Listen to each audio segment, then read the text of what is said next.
I'm gonna flip the order a little bit, because since we've been talking about this, I want to go into the movie Judas and the Black Messiah. Okay. Um, so Judas and the Black Messiah stars Daniel Kaluuya from Get Out, Black Panther, and some other Queen Queen and Slim, as well as an episode of Black Mirror, and Lakeith Stanfield, um, also from Get Atlanta. Out, Atlanta. Um, the Uncut Gems. I didn't know he was in that. I just watched Oh Uncut Gems. yes, oh Dude good, is phenomenal in that movie. yeah, he's phenomenal in pretty much everything he does, I think. He is. Well, there's a movie. It's an existential movie. Yeah, where he's at a phone bank, right? And Did I catch you at a bad time? No, sorry to. Oh, sorry to bother you.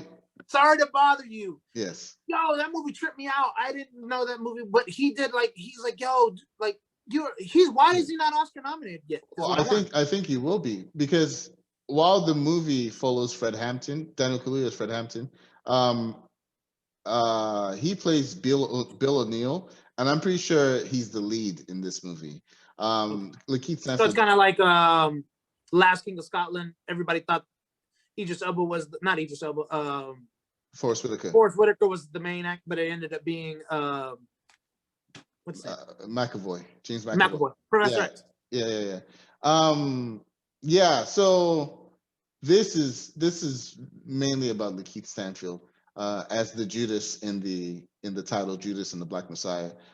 It's a really good movie, man. I think if you have HBO Max, you should definitely turn it on. I said it this past week that Judas and the Black Messiah is the first movie that makes HBO Max worth it. Because the big draw for HBO Max was the fact that you're going to have all these movies like Wonder Woman and the little things on it. I think Judas and Black Messiah is the first movie. And both of us got it for Wonder Woman, and we were just like, I mean, there's a lot of other shows it was meh. Yeah. I think Judas and Black Messiah earned that $15 that you pay for HBO Max. I would say watch it with subtitles, because I could kind of understand what Daniel Kaluuya was saying, but it was like tough. I had to really listen hard, because the way the character Fred Hampton speaks, and even if you listen to some of his old interviews, it's the same thing. There's a very strong accent there. I'm not quite sure. I guess it's a Chicago accent, but he speaks very fast, and he hits you with like a lot of like content, and you have to like really like slow it down. So I would suggest watching it with subtitles, but it's a powerful movie. I don't want to give too much away, but it's about the Illinois chapter of the Black Panther political party. It kind of gives you an insight into how the FBI framed this this political party as a terrorist group. How they made them out to be these like thugs, a word that we used earlier in the show. And how they implanted their own Judas into there to kind of turn things amok. So yeah, I don't want to give too much away, but it's powerful. I highly recommend it if you have HBO Max, or if you want to go to the theaters and brave COVID.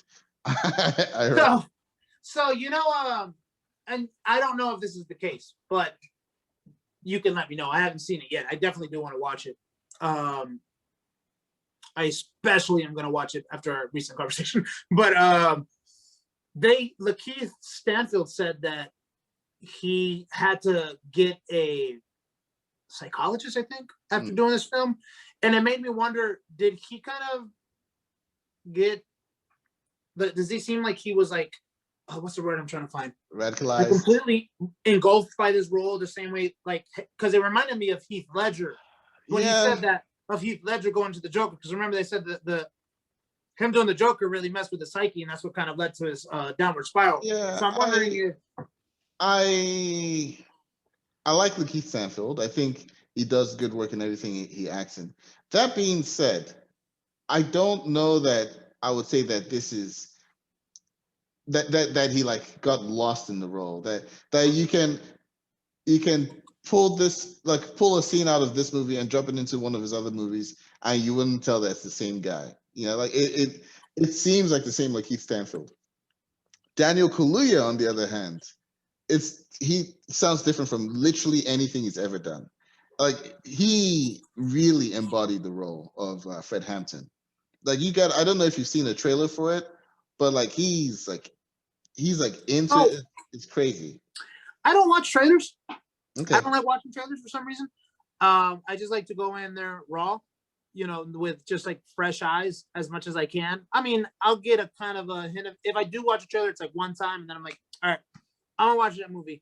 But both of these guys are phenomenal actors that I was just like, I'm gonna watch it regardless. Speaking of the conversation we just had, Daniel Kaluuya actually has a great. I don't know. Did you share that interview with me? Yeah, I don't know if I shared it with you, but I shared it on my Facebook. You definitely need to. You did on your Facebook. You need to post that on the link, just because he does talk about racism, which is pretty. I thought about it a different way after he said it. Yeah, and what Zeus is referring to is the fact that he gets questions a lot about how to. Well, okay, actually, no. This was more specific to the fact that they were doing BAFTA nominations, and I think there was a movie that he was eligible to be nominated for, and he didn't get nominated. BAFTA is the British Association of Film and Television Arts, right? So it's like the British Oscars. And I think British Golden Globes, I would think, because it has television. No. Golden Globes is it has television, but Golden Globes is international. That's the Hollywood Foreign Press Association. Gotcha. Whereas BAFTA is like their own. It's like the Oscars and Emmys rolled into one. Gotcha. Yeah. So either he was the only Black person nominated, or he didn't get nominated for something. And the interviewers were asking him, like, how do we resolve this problem of lack of diversity? Hey, actor, how do we resolve this problem that's been going on for 200 years? Lack of diversity or racism in Hollywood. And basically, his response at the time was, I don't want to talk about all this Black stuff or whatever. I'm bored of this topic. I'm Daniel Kaluuya, who happens to be Black or whatever. And he got a lot of backlash for it at the time.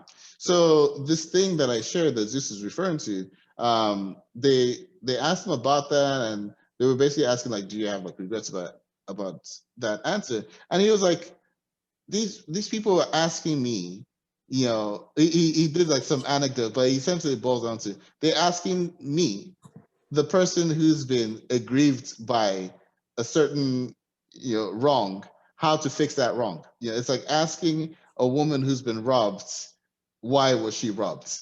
Or it's like, so he said a line that really made me laugh. It's like, I came in this game in 1989. I don't know the answers. Which is just true. Yeah, no, so definitely post a link to that. The one thing that shocked me was I had never heard him really talk like in real life. I didn't know he was British this whole time. You've never watched Skins or Black Mirror episode 2?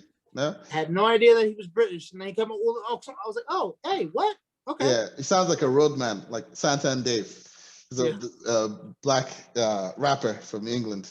But yeah, Judas and the Black Messiah, I give it a 2 thumbs up. Definitely watch it. Maybe next episode you can tell me how you felt about it. I'll knock it out for the next episode. Nice. All right. And then last thing to wrap up on entertainment are trailers that Zeus says he doesn't watch. So there's a new trailer for Falcon and the Winter Soldier. I watched that one though, way back when. Well, I watched the first one. You said this is a new one. Yes, there was a new one that came out during Super Bowl, and they had an extended cut on the internet after that. I think this is probably the one that makes me most excited for it. I'm an MCU guy anyway. I'm gonna watch it. We're gonna do a damn show about it. We're gonna do weekly reviews about it, like we do for WandaVision. Look for our WandaVision playlist.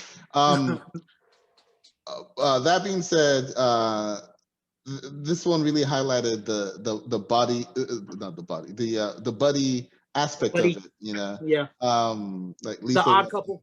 The Odd Couple type of thing. It was really cool, and then you get to see Falcon using more of his power sets, like with the sliding under the truck with the wings and all that stuff, and then Winter Soldier being a badass with like the martial arts and stuff. So that was cool. Then there was a trailer for Zack Snyder's cut of Justice League. It's now a 4-hour movie as opposed to six. I think it was supposed to be like 6 30-minute episodes or 6 30 minutes, whatever. It's now a 4-hour movie. It looks decent. There's actually Doomsday. Oh no, Darkseid is actually in the movie. He looks still cartoony. They redesigned Steppenwolf to look a little better. They added scenes in there with Jared Leto's the Joker. Yeah, I would watch it. I don't know if I'm like overly excited for it just because I've been burned one too many times by DC, but I'll definitely watch it. I've been hurt before. I've been not hurt before. I've been hurt too many times before. But I'll watch it because it got HBO Max. Yeah, and it seems like, so I really thought they were just doing re-edits. Like I didn't know that they're shooting. Yeah, it's basically a new movie. I think they have reshoots. They did. Yeah, no, they did. They had reshoots because I think they had Ben Affleck suited up. Yeah. Oh, speaking of Ben Affleck, they're talking about actually signing him to more movies, even though he said he was done with it. Same thing with Henry Cavill. Apparently 3 more movies. Well, the thing is, though, if I think it's only dependent on if this is successful, because the reason why Ben Affleck left was because he got dragged because of Batman, because of Justice League, of how horrible it was reviewed. That might have to do with the Joss Whedon effect in this case, which is ironic because Joss Whedon helped launch Avengers, but it almost seems like he single-handedly destroyed DCU. Well, no, not single-handedly. They helped themselves with that. Joss Whedon is in a lot of trouble. Yeah, like he's in a lot of trouble. I don't think we have time to get into that, but no, we don't. Yeah, we can talk about that later. So Snyder Cut, that's coming out in like 4 weeks actually. So yeah, we'll probably have something to say about that maybe. And then today, February 18th, the trailer for Mortal Kombat dropped. I liked it. I will say that it definitely looks better than the original, just because of the passage of time. FX. Yeah, exactly, VFX. But it still feels like a video game movie, and I mean that in a negative sense. Like and honestly, I don't know what to expect, right? Like you can't expect like an Oscar-worthy movie from a video game franchise, but it just feels like it's one of those where they're trying to shoehorn, like, hey, you know this character, hey, you know this guy, that kind of thing. Yeah, and I'm worried about that. I'm gonna tell you right now, I think the only way they could make a video game movie be as great as people want, it'd have to be like a 6-7 hour movie. Okay, like a series, like what they're trying to do with The Last of Us. That's the only way they could really do it, which I'm like, I don't know why they haven't. When they're trying to do Halo as a movie, I was like, why don't you just do that? That one needs to be a series, man. A 1 hour movie for 10 1-hour movies per season? Yeah. Come on, man. There's certain games that could work as movies and others that could work as series. Yeah, but I saw photos of the clips, so I didn't watch the trailer, of course. Yeah. But I saw photos of of some of the clips, and I agree with you. It looks like a video game movie, but it looks like what a video game movie would look like. Mm-hmm. It looks like a good representation of the characters. Yeah. It looks like they weren't just like side people putting a wig on somebody. Yeah. And calling him Raven. They didn't just go to Google Images and say that, oh, this is what Scorpion looks like, this is what Sub-Zero looks like. It feels like they consulted with the people who made it, like Ed Boon and John Tobias, and people who love it, like the people who currently design for NetherRealm Studios. So I think it will be true to it. The story might be convoluted, but hey, if the fight scenes are cool, I'm right there. Real quick on video games that can make it as movies versus TV series. Naughty Dog is one of the big video game publishers right now, and they have 2 video game series that like basically dominated video game awards. Like they would take turns, right? So one year they would release Uncharted, that would win Best Video Game of the Year. Then they would release Last of Us, and that would win Best Video Game of the Year. And they'll just keep going, Uncharted 2, Last of Us 2, that sort of thing. I think Uncharted feels like it could be a movie. That's the one that they actually are making a movie with Tom Holland as Nathan Drake. It feels like it could be a movie because that feels more like Indiana Jones type of thing, Yeah. swashbuckling, funny protagonists and all that stuff. The Last of Us is more along the vein of like The Walking Dead, where it's like, or Logan, the Wolverine movie. Yeah. It's more along the you're trying to like think through things and like, why did the world become like this and yada yada. Those feel like you need more time to build the characters and to get attached. Those ones are, worthy of being a series. I wouldn't be shocked though if COVID has turned some productions from going into from movies instead into shows, because shows are having more success than movies because you can't release a movie in theater. Everyone's at home, yeah. So, but yeah, those are the movie trailers that came out. To go back full circle, so I hope this is one long ass clip because I forgot to mention this part. Probably won't be one long ass clip. Go back to our other clips to see what he's talking about. All right. Well, we're talking about going back to Judas and the Black Messiah. Yes. The age. Remember, we forgot to mention that. Because one thing I said is I did not realize that this character was 21 years, like the real life person was 21 years old, and Daniel Kaluuya is 31. So you said you had a comment about the age part because you didn't know the age until the end. Yeah, maybe I'll try and clip this to make this like, one long clip. Like I'll attach it to the end of that one. Yes, the reason why I'm glad you brought up the age thing is when you're watching this movie, you don't, it's kind of a spoiler that he is 21, but it's not if you just did the research.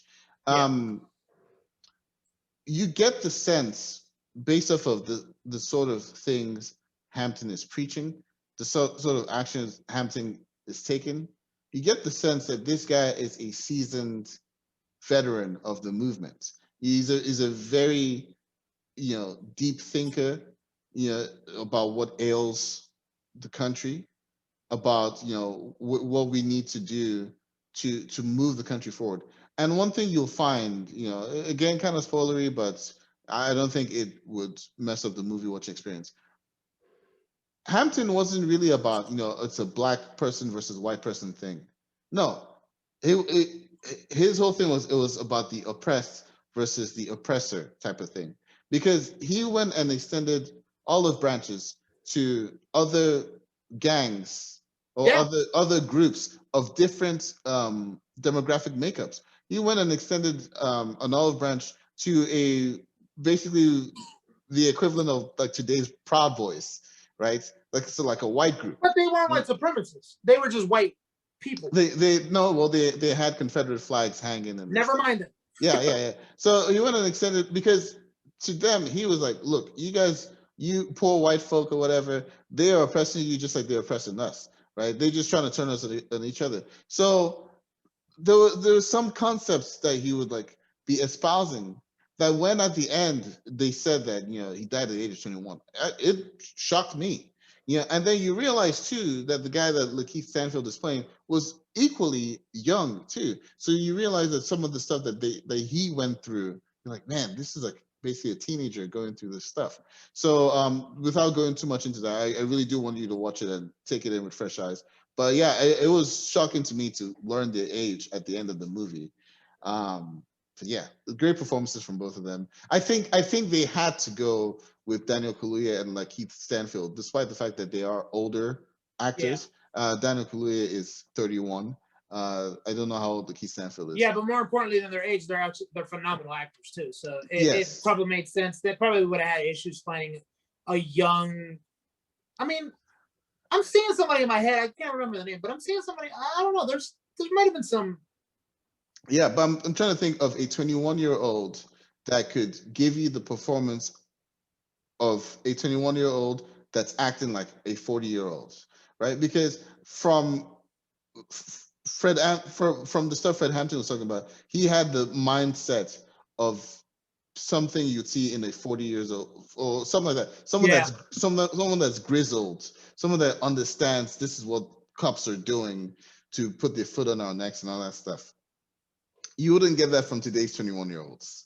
Yeah, and it just wouldn't make sense. I'm sure you could cast someone like that. Boomer. No, it's true.